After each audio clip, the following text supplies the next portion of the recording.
pagi, apa kabar semua? Semoga selalu diberikan kesehatan ya. Baik, sebelum saya melakukan proses pembelajaran hari ini, marilah kita berdoa sesuai dengan keyakinan dan kepercayaan masing-masing. Berdoa dimulai. Berdoa selesai. Sebelum saya memulai untuk memberikan materi pada pagi hari ini, perkenalkan, nama saya Rival, mahasiswa dari program studi Pendidikan Geografi, jurusan Pendidikan Ilmu Pengetahuan Sosial, Fakultas Keguruan dan Ilmu Pendidikan, Universitas Tadulako. Sebelum kita masuk pada materi pembelajaran, kita harus mengetahui dulu kompetensi dasar dan indikator pencapaian. Kompetensi dasar yang pertama adalah menganalisis sebaran sumber daya kehutanan, pertambangan, kelautan, dan pariwisata sesuai dengan prinsip-prinsip pembangunan berkelanjutan. Yang kedua, membuat peta persebaran sumber daya kehutanan, pertambangan, kelautan, dan pariwisata di Indonesia. Sedangkan indikator pencapaian yang pertama, menganalisis potensi dan persebaran sumber daya alam, kehutanan, pertambangan, dan kelautan, serta pariwisata di Indonesia. Pada kesempatan kali ini, saya akan membawakan materi tentang potensi sumber daya alam yang ada di Indonesia. Pengertian sumber daya alam. Sumber daya alam merupakan sebuah kekayaan alam yang dimanfaatkan untuk mencukupi kehidupan manusia agar lebih sejahtera. Adapun sumber daya alam sendiri dibagi menjadi beberapa jenis, yaitu berdasarkan materi, berdasarkan tempat, berdasarkan proses terbentuknya, berdasarkan nilai kegunaannya atau ekonomis, berdasarkan sifatnya atau pembentuknya. Pada dasarnya ada beberapa faktor yang mempengaruhi persebaran sumber daya alam di Indonesia. Yang pertama itu faktor geologis. Faktor geologis Indonesia merupakan pertemuan tiga lempeng aktif dunia, yaitu Eurasia, Pasifik, dan Indo-Australia, yang memungkinkan terbentuknya berbagai macam mineral tambang di bumi. Faktor yang kedua itu yaitu faktor iklim. Kepulauan Indonesia yang berada di wilayah ekuator menyebabkan beriklim tropis dan kaya akan flora dan fauna yang beragam. Dan yang faktor ketiga itu ada faktor geomorfologi. Geomorfologi alam di Indonesia itu terdiri dari pasir, daratan rendah, daratan tinggi, hingga gunung-gunung yang mengakibatkan variasi sumber daya alam di Indonesia. Potensi sumber daya alam Indonesia. Yang pertama ada hutan. Hutan di wilayah Indonesia merupakan hutan terbesar ketiga di dunia. Luas hutan di Indonesia sekitar 99 juta hektar yang membentang dari Indonesia bagian barat sampai Indonesia bagian timur. Akan tetapi, luas hutan tersebut semakin berkurang dari waktu ke waktu. Padahal potensi hutan Indonesia sangat besar. Tidak hanya kayunya saja, namun semua makhluk yang mendiami hutan tersebut termaksud dalam potensi sumber daya alam hutan. Keanekaragaman hayati yang berbeda di hutan bermanfaat dan berperan penting dalam keseimbangan lingkungan hidup. Hutan bisa dikelompokkan menjadi beberapa jenis. Beberapa jenis hutan di Indonesia adalah ada hutan lindung, hutan produksi, dan hutan konservasi hutan. Dibagi menjadi beberapa kelompok, antara lain ada hutan lindung. Hutan lindung, jenis hutan ini merupakan kawasan hutan yang berfungsi sebagai pelindung sistem yang menyangga kehidupan. Pemanfaatan hutan lindung adalah sebagai pengatur kesediaan air, mencegah erosi, mencegah masuknya air laut ke dalam daratan atau banjir rob, mencegah terjadinya banjir, dan menjaga kelestarian tanah. Yang kedua itu ada hutan produksi. Pemerintah melalui BUMN dan juga pihak swasta mempunyai hak untuk mengelola hutan produksi. Hak itu disebut dengan hak penguasaan hutan atau HPH. Hasil hutan tersebut dapat berupa kayu maupun non-kayu. Beberapa pohon berkayu seperti pohon jati, akasia, pinus, mahoni, dan cendana dimanfaatkan kayunya. Pohon-pohon tersebut ditebang. Kayu yang awalnya terbentuk bulat lalu diolah dan dipotong-potong. Sementara hutan non-kayu dapat berupa buah, madu, getah, sutra, sagu, dan lain sebagainya. Yang ketiga itu ada hutan konservasi. Jenis hutan ini dimanfaatkan sebagai tempat melestarikan keanekaragaman flora dan fauna beserta ekosistemnya. Contohnya, dari hutan konservasi ini adalah ada cagar alam, cagar marga satwa, dan taman nasional. Potensi sumber daya alam yang pertama tadi ada hutan, dan sekarang kita akan membahas potensi sumber daya alam yang kedua, yaitu ada laut. Seperti yang kita ketahui, Indonesia pernah dikenal sebagai negara maritim. Ini dikarenakan sebagian besar wilayah Indonesia diliputi lautan dan samudra. Di wilayah Indonesia kaya akan berbagai jenis ikan yang melimpah. Potensi ikan di laut Indonesia bisa menembus 6 juta ton per tahun. Potensi tersebut menempati urutan keempat pada tahun 2009. Kementerian Kelautan dan Perikanan sebagai perwakilan negara telah melakukan berbagai upaya untuk meningkatkan jumlah penangkapan ikan. Ikan-ikan tangkapan kemudian diolah menjadi berbagai produk. Salah satunya produknya adalah ikan kaleng. Ini sebagai upaya peningkatan industri perikanan di Indonesia. Tidak hanya ikan, potensi laut Indonesia juga meliputi keragaman biota yang tinggal di dalamnya. Potensi sumber daya alam yang ketiga itu ada udara. Udara memang tidak nampak di mata dan tidak dapat dicium baunya. Meski demikian, udara tidak kasat mata, itu bisa dirasakan kehadirannya ketika sedang bergerak. Udara yang bergerak itulah yang disebut dengan angin. Udara termasuk potensi sumber daya alam karena memiliki fungsi dan manfaat bagi kehidupan. Selain digunakan untuk bernafas, udara bergerak di lapisan atmosfer bisa melindungi kita dari sinar ultraviolet serta benda-benda luar angkasa yang jatuh ke bumi. Udara tersusun dari 3 unsur yang utama, yakni udara kering, uap air, dan aerosol. Seperti yang kita ketahui bahwa udara kering ini adalah bentuk udara yang paling utama. Udara kering memiliki komposisi oksigen, nitrogen, dan lain sebagainya. Unsur yang pertama yaitu udara kering. Ini adalah pembentuk udara yang paling utama. Udara kering memiliki komposisi oksigen, nitrogen, dan lain sebagainya. Gas-gas yang berada dalam udara kering itu diperlukan untuk memenuhi kebutuhan manusia sehari-hari. Uap air dihasilkan dari proses penguapan atau evaporasi.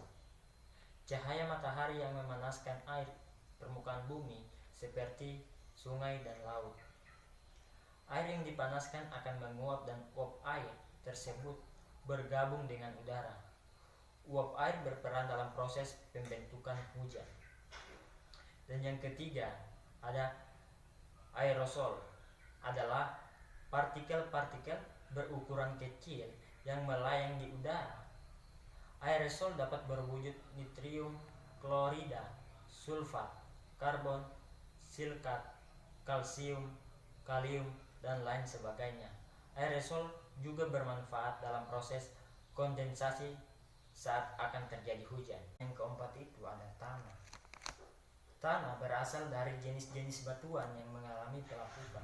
Semakin banyak batu yang mengalami pelapukan, maka makin tebal tanah yang dihasilkan. Semakin dalam lapisan tanah, maka semakin tua pula umur tanah tersebut.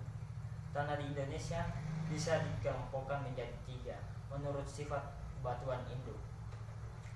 Tanah yang pertama itu ada tanah vulkanik.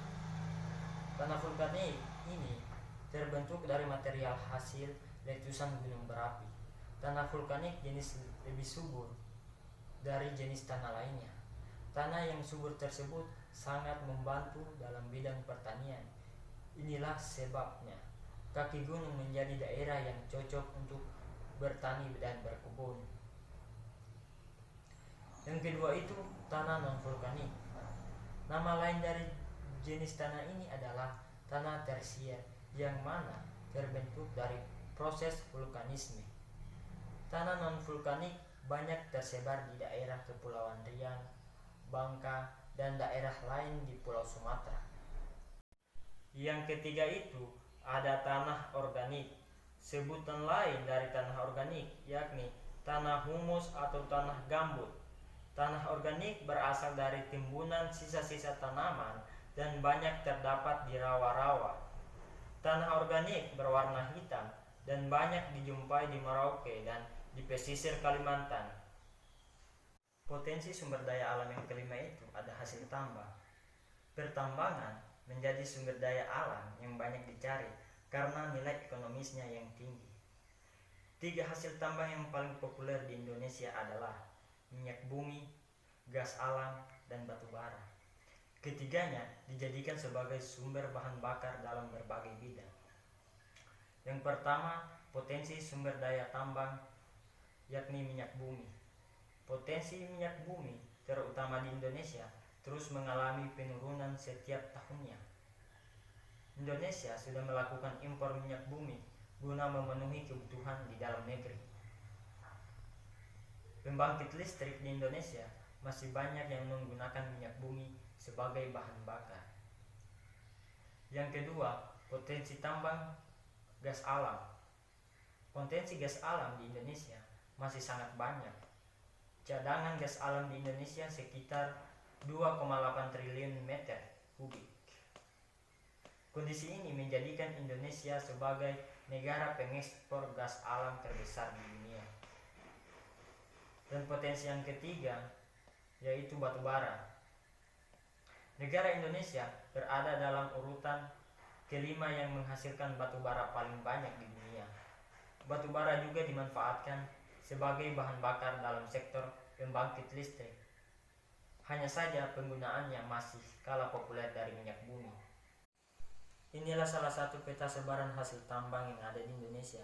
Seperti yang kita ketahui bahwa Indonesia memiliki hasil tambang yang sangat melimpah dari Sabang sampai Merauke. Adapun hasil tambang tersebut meliputi ada aluminium, asbes, aspal, batu bara, bauksit, balareng, biji besi, emas dan perak, filsafat, garam, gas alam, gips, grafit, granit, intan, kapur, mangan, marmer, mika, minyak bumi, nikel, pasir kuarsa, perunggu, semen, tambang, dan timah. Itulah salah satu jenis-jenis atau hasil tambang yang ada di Indonesia. Banyak sekali hasil-hasil tambang yang ada di Indonesia. Contohnya saya ambil di Pulau Sulawesi, tempat kita berpijat sekarang. Kita memiliki hasil tambang ada emas dan perak, gips, perunggu, mangan, ada biji besi, ada semen, tembaga, dan lain sebagainya. Ini adalah salah satu gambaran peta potensi pariwisata yang ada di Indonesia. Seperti yang kita ketahui bahwa pariwisata alam merupakan tempat wisata alam Indonesia yang murni tanpa adanya campur tangan dari manusia. Seandainya ada campur tangan manusia, maka manusia hanya membantu untuk merawat dan menjaga kelestarian yang tetap terjaga. Ada beberapa tempat pariwisata yang ada di Indonesia, seperti 1. Penggunungan Dieng yang ada di Jawa Tengah. 2. Taman Laut Nasional Bunaken yang ada di utara Pulau Sulawesi. Yang ketiga, Taman Laut Nasional Wakatobi yang ada di Provinsi Sulawesi Tenggara. 4. Pantai Drini di Desa Benjorojo, Kecamatan Tanjung Sari, Kabupaten Gunung Kidul. Yang kelima, ada potensi Taman Nasional Komodo yang ada di Provinsi NTT dan NTB. Yang keenam itu ada Taman Nasional Gunung Leuser di Provinsi Aceh. Yang ketujuh, potensi Taman Nasional Ujung Kulon terletak di bagian barat Pulau Jawa yaitu Banten. Yang kedelapan, potensi dari budidaya mutiara di Lombok, NTB. Yang kesembilan, potensi wisata Ilmu Sutra Bandung terletak di Bandung. Yang ke-10, potensi wisata hutan pinus di Jogja di Kabupaten Lingmo, Yogyakarta. Yang ke-11, potensi wisata kebun teh Malang yang ada di Jatim. Yang ke-12, Candi Borobudur terletak di Magelang, Jawa Tengah. Yang ke-13, ada Keraton Kesepuh terletak di Cirebon. 14, Keraton Surakarta terletak di Surakarta. Dan yang terakhir, yang terletak di Banteng, Rotterdam, Makassar. Itulah salah satu atau beberapa bentuk pariwisata yang ada di Indonesia. Ini salah satu gambaran peta sebaran sumber daya kelautan. Dari peta tersebut dapat kita lihat daerah penangkapan ikan laut, yaitu hampir semua pantai di Laut Nusantara. Akan tetapi, daerah tangkapan yang paling banyak adalah di perairan Selat Malaka yang berpusat di bagian Siapi Api. Ikan yang ditangkap adalah ikan terumbu. Di perairan pantai Jawa Barat, Jawa Tengah ditangkap ikan tenggiri dan rumput laut.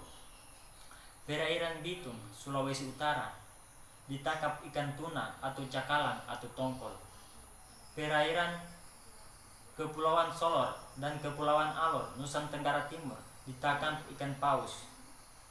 Di perairan Ambon ditangkap ikan cakalang, ikan hias dan rumput laut. Perairan Kepulauan Aru atau Maluku, di perairan Dorobo ditangkap udang laut besar dan mutiara. Dan terakhir di perairan Kepulauan Banda, Kepulauan Kai atau Maluku, banyak terdapat rumput laut dan bunga karang dan taripan. Itulah salah satu atau gambaran wilayah-wilayah yang mempunyai berbagai macam sebaran sumber daya kelautan. Dan terakhir kita akan membahas tentang peta persebaran kehutanan. Di peta ini kita akan membahas tentang kayu-kayu yang dihasilkan atau kayu-kayu yang dihasilkan oleh hutan-hutan tersebut. Seperti kayu cendana dihasilkan dari hutan cendana yang terdapat di daerah Nusa Tenggara. Yang kedua itu kayu bakau, merupakan hasil hutan di daerah yang berpayau-payau. Yang ketiga, bambu dihasilkan di hutan Honaogan atau bambu terdapat di Jawa dan di Sulawesi. Yang keempat itu kayu jati dihasilkan dari hutan jati yang terdapat di Jawa Tengah, Jawa Timur, dan Pulau Buton. Dan yang kelima, kayu pinus dihasilkan di hutan pinus yang terdapat di Takongan, Aceh. Dan yang terakhir, kayu maranti, kamper, kuing, ulin, kayu besi, kayu hitam, dan jenis-jenis kayu yang lain adalah hasil hutan rimba di Sumatera, Kalimantan, Sulawesi, Seram, Kei, dan Papua. Inilah salah satu atau bagian-bagian hutan yang dihasilkan. Demikian materi yang kakak bawakan pada pagi hari ini. Lebih dan kurangnya mohon maaf kalau ada kekurangan atau salah kata. Dan kita akan ketemu lagi pada pertemuan berikutnya dengan materi yang berbeda. Sekian dan terima kasih. Wassalamualaikum warahmatullahi wabarakatuh. Salam sehat.